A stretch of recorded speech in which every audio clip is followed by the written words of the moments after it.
नमस्कार, बहुत स्वागत है आपका अनादि टीवी पर। मैं हूं आपके साथ ब्रजेश चौक से। सत्ता का महासंग्राम देख रहे हैं आप। लोकसभा चुनाव का रंग अब पूरी तरह चढ़ चुका है। सत्ता के शिखर तक पहुंचने के लिए राजनीतिक पार्टियां पूरे दमखम के साथ मैदान में हैं। लोकतंत्र के महापर्व में सबसे ज्यादा चर्चाओं का शोर है, चाहे छोटे छोटे गाँव हों और बड़े बड़े कस्बे। गाँव से लेकर शहर तक लोकसभा चुनाव में जिले से प्रदेश और प्रदेश से देश तक की सियासत पर चर्चाएं। हार जीत के अपने अपने तर्क और अपने अपने आंकड़े हैं। इसी बीच हम मध्य प्रदेश की सभी 29 लोकसभा सीटों का एक एक कर विश्लेषण कर रहे हैं। पहले और दूसरे चरण की सीटों का हाल हम आपको बता चुके हैं और अब तीसरे चरण की सीटों का विश्लेषण किया जा रहा है। यूं तो अधिकांश सीटों पर भाजपा और कांग्रेस में सीधी टक्कर है, वहीं कुछ सीटें ऐसी हैं जहां मुकाबला त्रिकोणीय है। लिहाजा हम सत्ता के महासंग्राम में जनता का मूड भांपने की पूरी कोशिश कर रहे हैं। सत्ता के महासंग्राम में आज बात होगी राजगढ़ लोकसभा सीट की।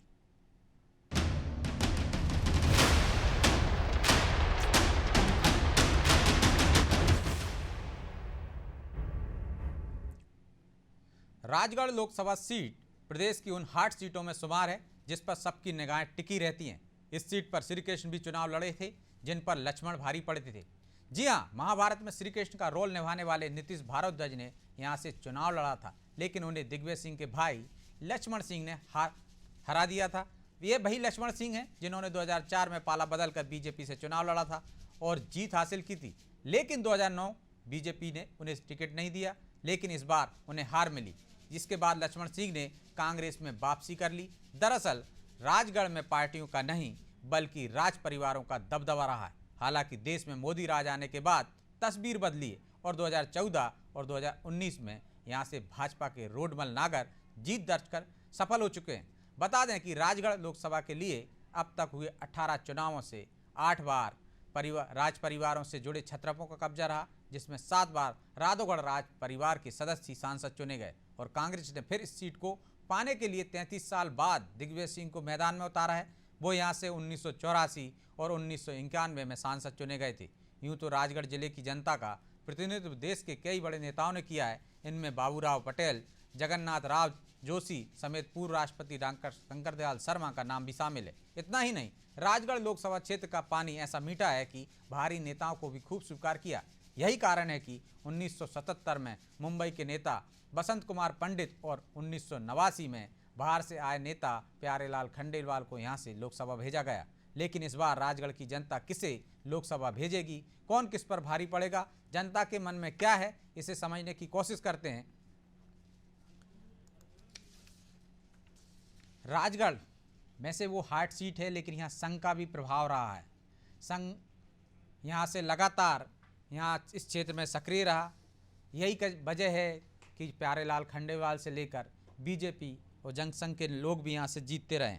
चलिए, इसी पर चर्चा के लिए हमारे साथ मौजूद हैं वरिष्ठ पत्रकार मुकेश शर्मा जी, और इसी के साथ हमारे साथ जुड़ेंगे हमारे संवाददाता चंचल जैन, ज्ञान सिंह गुर्जर जो जिला अध्यक्ष हैं बीजेपी के, राशिद खान जो कांग्रेस नेता हैं। तो शुरुआत मुकेश जी आप ही से करते हैं। राजगढ़ 33 साल बाद दिग्विजय सिंह फिर, क्या महल का असर अब भी वैसा ही है जब वो 33 साल पहले चुनाव लड़े थे और यहां से संसद पहुंचे थे? क्या बहुत नर्मदा में पानी बह गया है, वैसे ही हालात हैं राजगढ़ में भी? शर्मा जी। ये बाबा मुझ जाता है, लगता है कुछ तकनीकी खामी है। राजगढ़ गुना से लगी हुई सीट है, जहां एक तरफ ज्योतिरादित्य सिंधिया गुना में मैदान में है और यहां दिग्विजय सिंह मैदान में है। हमारे साथ राशिद खान जुड़े हैं। राशिद जी, आप मुझे सुन पा रहे हैं?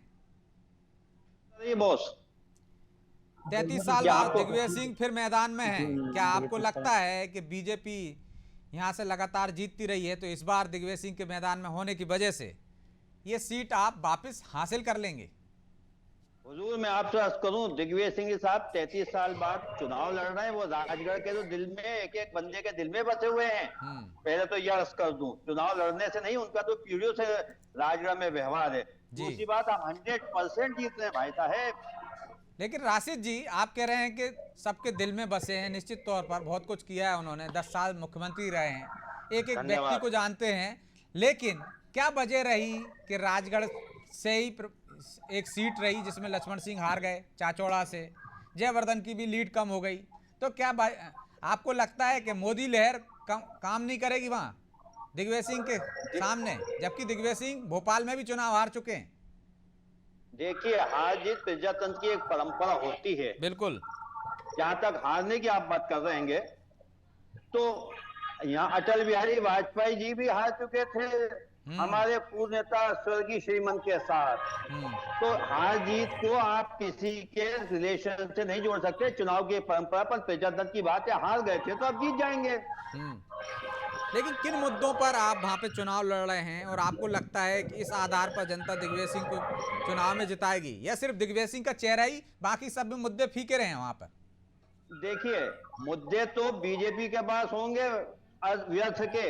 दिग्विजय सिंह का चेहरा नो डाउट राजगढ़ लोकसभा क्षेत्र की एक पहचान हैगी, मुकेश भाई बहुत अच्छी तरह जानते हैं।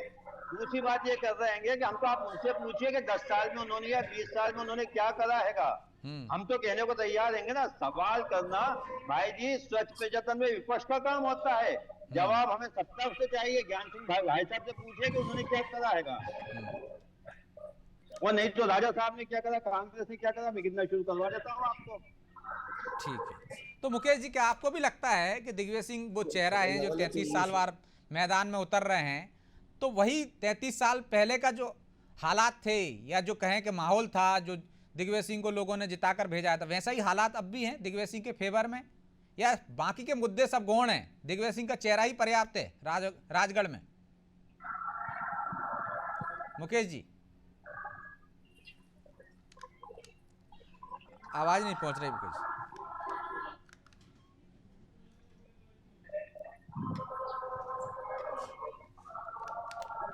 स्वर्गीय राजीव गांधी की जो आईटी थी जी मोदी साहब के टाइम में समाप्त हो गई, जो प्रॉपर ये चल नहीं पा रही है।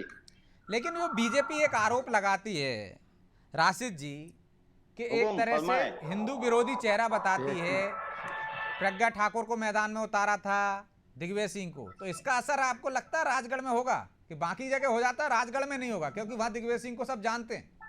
आदरणीय, हम हिंदू विरोधी क्यों हैं, पहले ये तो बताइए। आपको उदाहरण तो मुकेश भाई को ही मालूम है।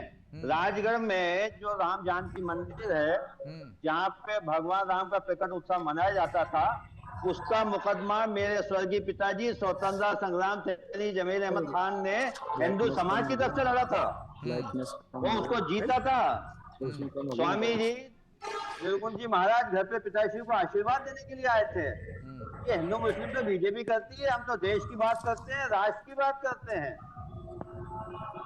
तो क्या वही तो मैं पूछ रहा हूँ आपसे, क्या मैं भी तो आपसे वहाँ पे असर कोई नहीं है राजगढ़ में? जिस तरह से अभी अमित शाह आए थे, उन्होंने आरोप लगाए थे। अमित शाह तो हाँ, मैं आपसे एक अनुरोध करूं, मेरी पहुंच माननीय अमित शाह साहब तक तो नहीं है, लेकिन मैं सार्वजनिक रूप से माननीय अमित शाह साहब का स्वागत करूंगा अगर वो ये बता दें जो 3 बातें बताई थी राजगढ़ के लिए, रामगंज मंडी भोपाल रेलवे लाइन, मोहनपुरा कुंडालिया वृद्ध सिंचाई परियोजना और राजगढ़ मेडिकल कॉलेज, जो वो बीजेपी की देन बताए थे। नो डाउट मोदी जी ने मोहनपुरा कुंडालिया का उद्घाटन कर दिया था, लेकिन उन तारीखों में यूपीए सरकार थी डॉक्टर मनमोहन सिंह जी की, माननीय दिग्विजय सिंह जी और माननीय नारायण सिंह जी की मेहरबानी से मोहनपुरा कुंडालिया और रामगंज मंडी भोपाल रेलवे में स्वीकृत हुई। ये तारीखें बता दें उन मीटिंगों में ZICC में कौन गया था, NRCC में कौन गया था, DRCC में कौन गया था, एनवायरमेंट सैंक्शन कब हुई थी,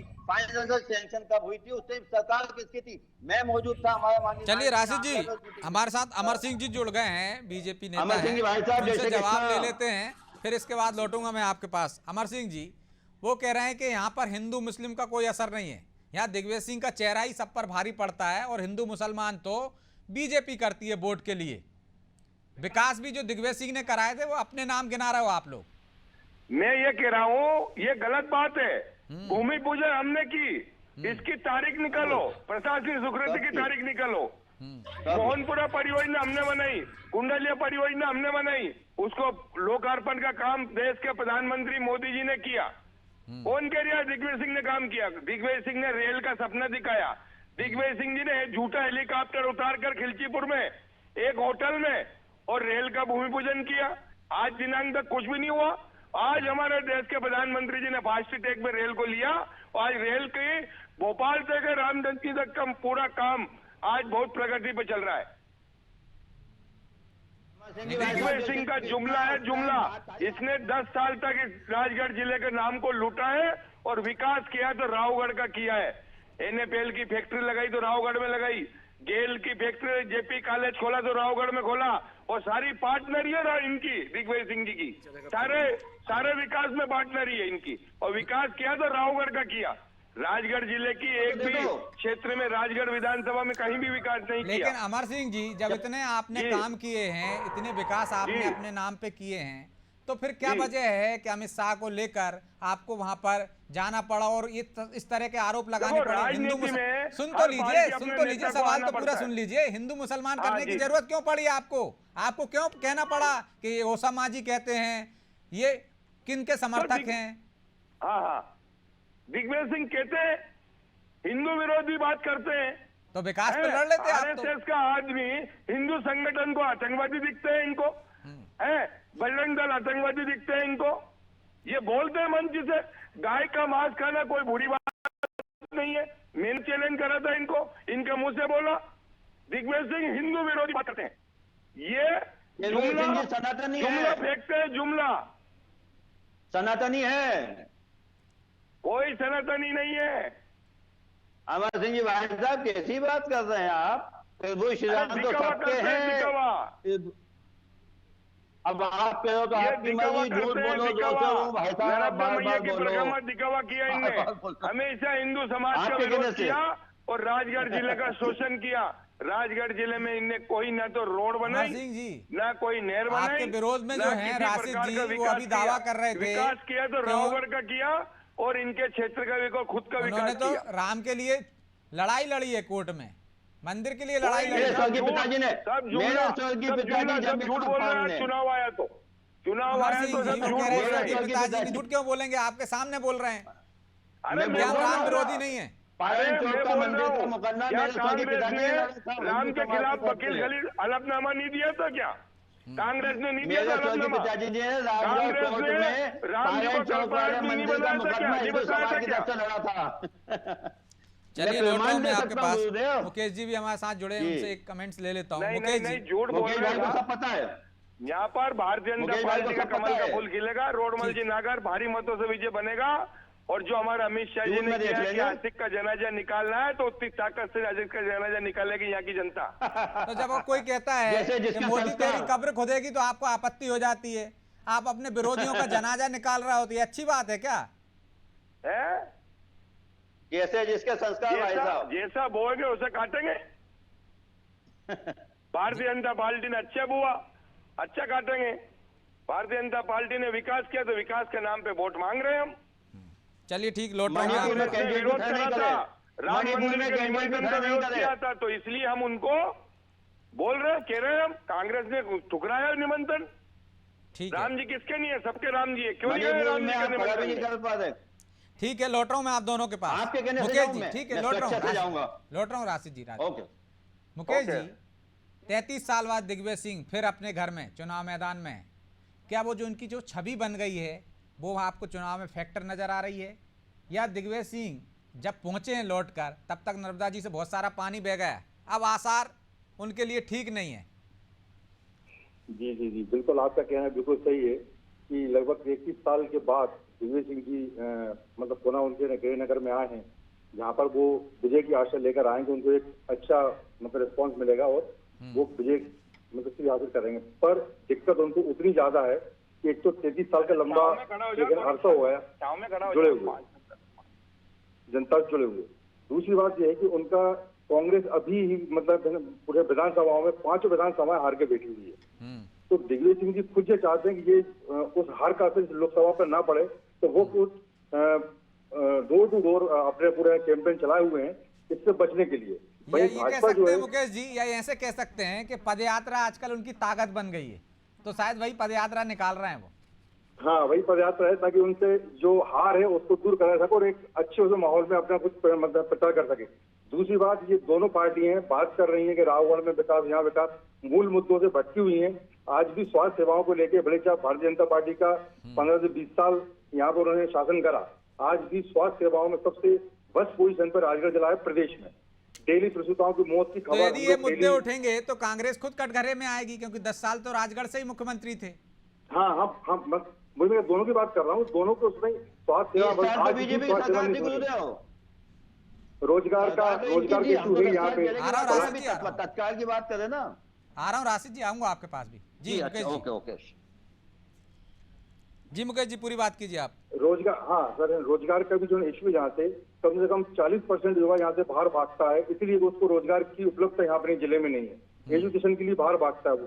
तो इतने लंबे अरसे के बाद दो बड़े बड़े चेहरे बात करते हैं, बीजेपी मतलब बोलती है कि हम लोग यहाँ पे सत्ता में इतने साल से हैं, नरेंद्र मोदी का चेहरा है, दिग्विजय सिंह जी बोलते हैं मेरा फेस है, लेकिन जनता को तो एक मतलब कुछ भी नहीं मिला हाथ में। ये मानो आप, जनता के हाथ में तो कुछ भी नहीं पाया है, जनता आज ही वहीं के वहीं है। तो मुकेश भाई, क्या ये मुद्दे वहां पर आपको असरकारक दिख रहे हैं? जो जमीनी मुद्दे हैं, हर चुनाव में ये मुद्दे रहते हैं, या वहां पर आपको दिख रहा है एक तरफ दिग्विजय सिंह है, एक तरफ मोदी का चेहरा है, एक तरफ जिस तरह से बीजेपी प्रचार करती है कि वो हिंदू विरोधी है, वो ज्यादा असरकारक दिख रहा है आपको? हाँ, बस वो क्या मुद्दे वही ले आते हैं, मुद्दे जो है वो वहाँ पे एटीएम फैक्टर के ले आते हैं, जो मूल मुद्दे हैं जिन पे वास्तविक, जिन पे चुनाव होने चाहिए, जिन पे बात होनी चाहिए, उन मुद्दों को यहाँ पे गोड़ है न कर दिया जाता, वो जनता के सामने नहीं पहुंच पाते हैं। सर हम तो चिल्ला रहे हैं कि हमने नल पहुंचाया, गांव में पानी पहुंचाना, हर खेत में नहर दी। रोजगार, स्वास्थ्य, शिक्षा और रोजगार की बात करें अपन। नल तो ये तो मूलभूत सुविधाओं में आ गया। नल भी नहीं दोगे तो क्या करें? मूलभूत सुविधाओं में आ गया भाई। अगर 20 साल बाद नल भी नहीं दे पाएंगे तो क्या करेंगे? काम चल रहा है, मोदी जी की देन है। ट्रामा सेंटर का काम चल रहा है, आज जिला मुख्यालय पे मोदी जी की देन है।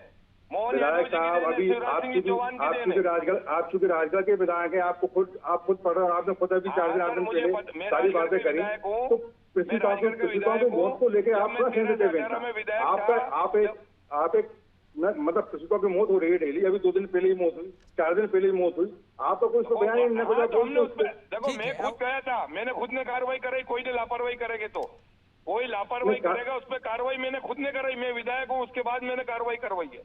तो कोई गलत, देखो मौत ईश्वर की हाथ में होता है, पर उसके बाद भी कोई ने लापरवाही करी तो उसके ऊपर मैंने कार्रवाई कराई। मैं खुद गया, कांग्रेस का एक व्यक्ति नहीं आया कोई वहां पर, मैंने करवाई कार्रवाई खुद, मैं सत्ता पक्ष का विधायक होने के बाद भी।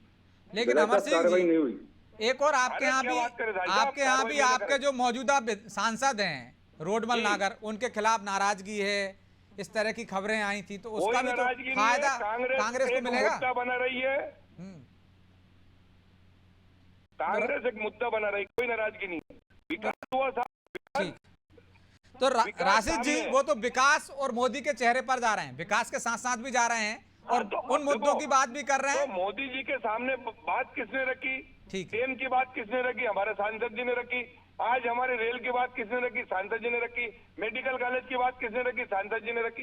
तो कोई ना कोई बात रखने वाला 10 साल से हमारा ठीक है। जो केंद्र सरकार की योजनाएं वहां पे यदि लागू हैं तो उसका श्रेय तो लेकिन राशिद जी, विकास भी है उनके एजेंडे में, बात भी है वो, साथ में जो दिग्विजय सिंह का जो एक चरित्र बन गया है, या कह सकते हैं कि जिसे आप मुखौटा भी कह सकते हो, एक धारणा बन गई है लोगों के बारे में, वो मुद्दा भी है जो आप पर भारी पड़ता नजर आ रहा है।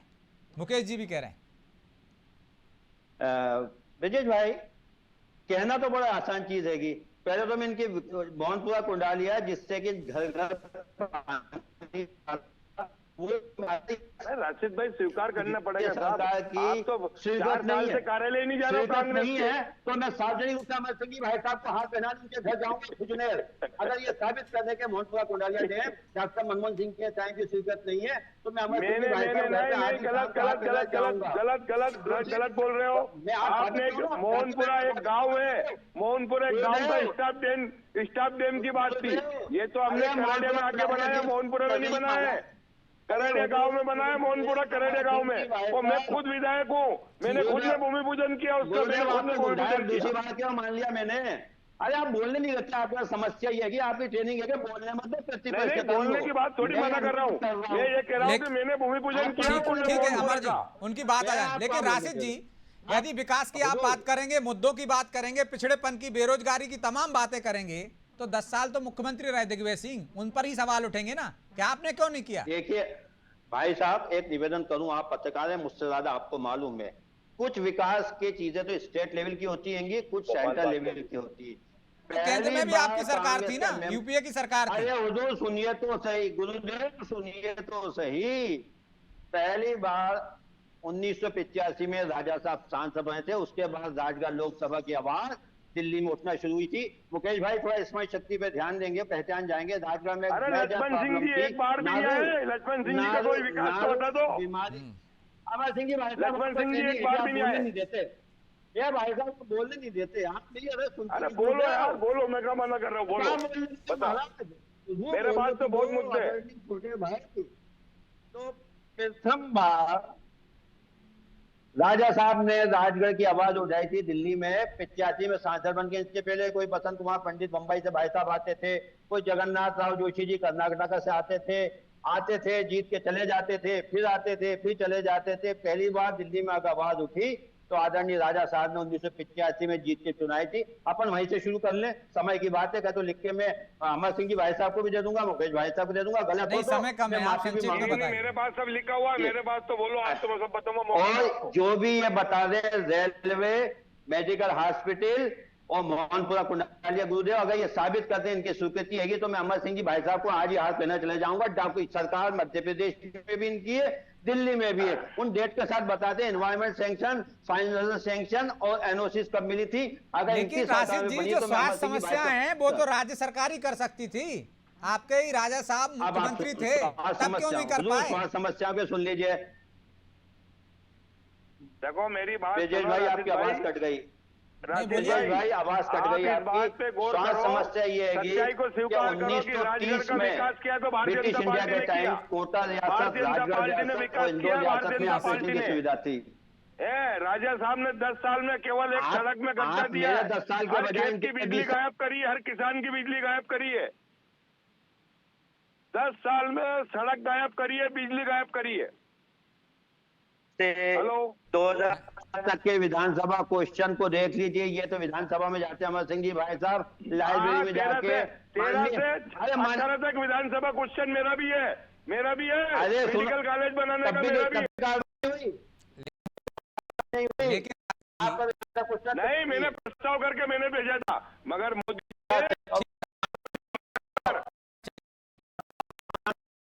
जनता की आवाज भी सुन लेते हैं, हमारे समाज में मौजूद है। क्या कांग्रेस विधायक भी आपको जमीन पर दिख रहे हैं, या वहां पर दिग्विजय सिंह का एक तरफ चेहरा है, एक तरफ मोदी का चेहरा है, और जैसे ध्रुवीकरण वाले प्रभावी हैं?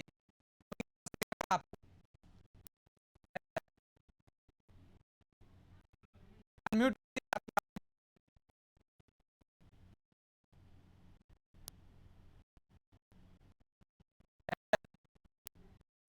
अनम्यूट कीजिए, आपकी आवाज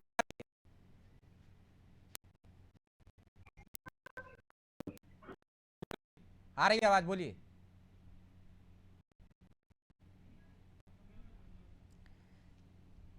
चलिए, लगता है कुछ तकनीक में। मुकेश जी, क्या आपको भी लगता है जो सवाल मैंने जमीन पर असर होते हैं, या बस वही ध्रुवीकरण?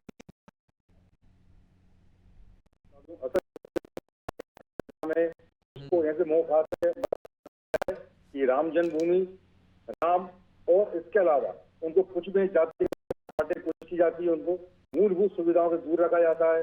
आज भी यहाँ पे महिला प्रताड़ना के जितने केस होते हैं जिले में, नादरा जिले में चाहता हूं मुकेश जी, समय देना होगा। आप सभी मेहमानों को बहुत बहुत धन्यवाद।